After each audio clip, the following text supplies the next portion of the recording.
Viron Rondo Osteria, that's all I call it. Always a big hit in right there in downtown Cheshire.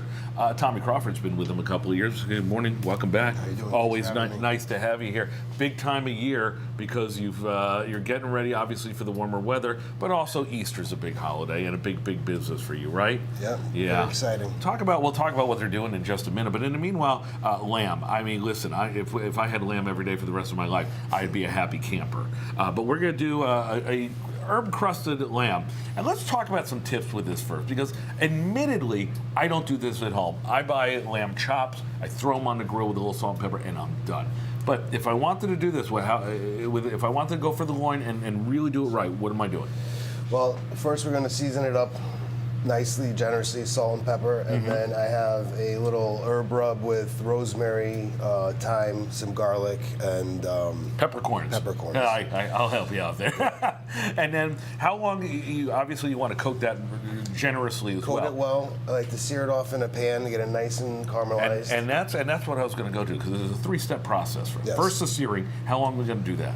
Until all sides are brown nicely. All sides are brown. Okay. Then comes the roasting part. Then we'll put it in the oven, roast it, let's say 350, 15 minutes or so. If you have a thermometer, check it out. And here's what I learned during the break. 15 minutes doesn't seem like a long time to cook a lamb all the way through. But there's actually more cooking that's going to be done when you take it out of the oven. Yeah, it's important that you always let lamb rest because you know all the juices flow into the middle. Start plating that in the meanwhile. And then because we're going to talk about that part in just a second. You got some cauliflower puree here. I thought they were mashed potatoes. No, it's cauliflower. Everyone loves it because the cauliflower thing is still big, right? Yeah, I use it a lot. Yeah, you're a big perfectionist. Look at this. You've got roasted vegetables, easy peasy. Potatoes, asparagus, purple carrots that you ordered specially from, I don't know. Talk about while you're plating that up. What are you doing for Easter over at Viron? We're Easter. We got 3 specials that we're going to work on. We're going to have some tuna, some fresh tuna loin, and then we're going to do a roast rack of lamb. There you go. And then we're going to have sea scallops. There you go. Now, back to the lamb for a second, because we were talking about, as you plate that up so wonderfully, the third part of that cooking process is letting it rest. Yes. Clearly. Now, you've heard that before, but it's especially important with lamb. Why?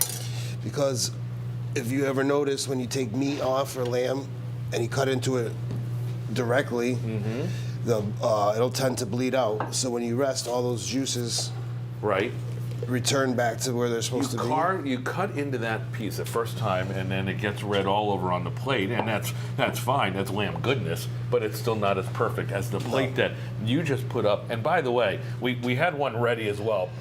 See if you could tell them apart. I can't. Very good. You're quite the perfectionist. A little gravy, a little sauce with cipollini onions. This is a triple truffle sauce that we use. Right now we're using on a veal porterhouse and glazed cipollini onions. But now if you notice, and Tim, get in close here, because that's salsa verde. Yes. A little Italian flair. Yeah, it's a nice condiment that we put on, you can put on any steak, roasted meats. So it's parsley, basil, chives. We've got capers. Can I drink that? You can. I might. Don't tempt me. I'll do it live on TV. Viron Rondo also opening up. Well, you said the patio's open all year long, but the good news is they've put the heat lamps away. So it's a surefire sign that you're ready for spring and summer. Yeah, Viron's very excited, and we should have a very, very big, busy season. There you go. You got a knife? You got everything for me. Because listen, Rachel, by the way, nice to see you. You too. Tommy Crawford, thank you.